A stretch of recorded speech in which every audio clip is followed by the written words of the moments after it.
ജില്ലയിലെ വിനോദസഞ്ചാര കേന്ദ്രങ്ങളിൽ എത്തുന്ന സഞ്ചാരികൾക്ക് അഭിപ്രായങ്ങൾ പങ്കുവെക്കാൻ QR കോഡുമായി DTPC.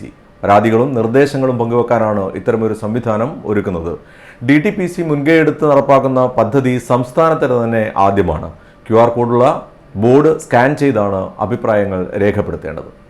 Payyambalam beach, Payyambalam park, Payyambalam sea pathway, Dharmadam beach, Dharmadam park, Pulluppikadavu tourism കേന്ദ്രം എന്നിവിടങ്ങളിൽ QR കോഡ് ബോർഡ് സ്ഥാപിച്ച് വിജയിച്ചതിനെ തുടർന്നാണ് പദ്ധതി വ്യാപിപ്പിക്കുന്നത്. DTPCയുടെ കീഴിലുള്ള വിവിധ വിനോദസഞ്ചാര കേന്ദ്രങ്ങളിലെ ശുചിത്വം, ജീവനക്കാരുടെ പെരുമാറ്റം, അടിസ്ഥാന സൗകര്യങ്ങൾ തുടങ്ങിയ വിഷയങ്ങളെക്കുറിച്ചുള്ള അഭിപ്രായങ്ങൾ ഫീഡ്ബാക്കായി നൽകാം. രണ്ടാം ഘട്ടമായി വയലപ്പുറ പാർക്ക്, ഏഴരക്കുണ്ട് വെള്ളച്ചാട്ടം, പഴശ്ശി ഉദ്യാനം, Choottad beach park, Palakkad Swamimadam park, Palakkayam thattu tourism കേന്ദ്രം, തലശ്ശേരി ഗുണ്ടട്ട് മ്യൂസിയം എന്നിവിടങ്ങളിൽ ആഗസ്റ്റ് 15-നകം QR കോഡ് നിലവിൽ വരും. ചാൽ ബീച്ചിൽ സ്ഥാപിച്ച QR കോഡിലൂടെ ബീച്ചിലേക്കുള്ള പ്രവേശന സമയം, സുരക്ഷിതമായി ബീച്ചിൽ ഇറങ്ങാൻ പ്രത്യേകമായി മാർക്ക് ചെയ്തിരിക്കുന്ന സ്ഥലം, ലൈഫ് ഗാർഡ് ഡ്യൂട്ടിയിലുള്ളവരുടെ വിവരങ്ങൾ, ബീച്ച് മാപ്പ്, ടർട്ടിൽ ഹാച്ചറി തുടങ്ങിയ വിവരങ്ങൾ ലഭിക്കും. ഓരോ വിനോദസഞ്ചാര കേന്ദ്രങ്ങളിലെയും പോരായ്മകളും പരാതികളും അറിഞ്ഞ് പരിഹാരം കാണാനുള്ള ശ്രമത്തിന്റെ ഭാഗമായാണ് ഇത്തരത്തിലൊരു ആശയമെന്ന് ജില്ലാ കലക്ടർ അരുൺ K. വിജയൻ പറഞ്ഞു.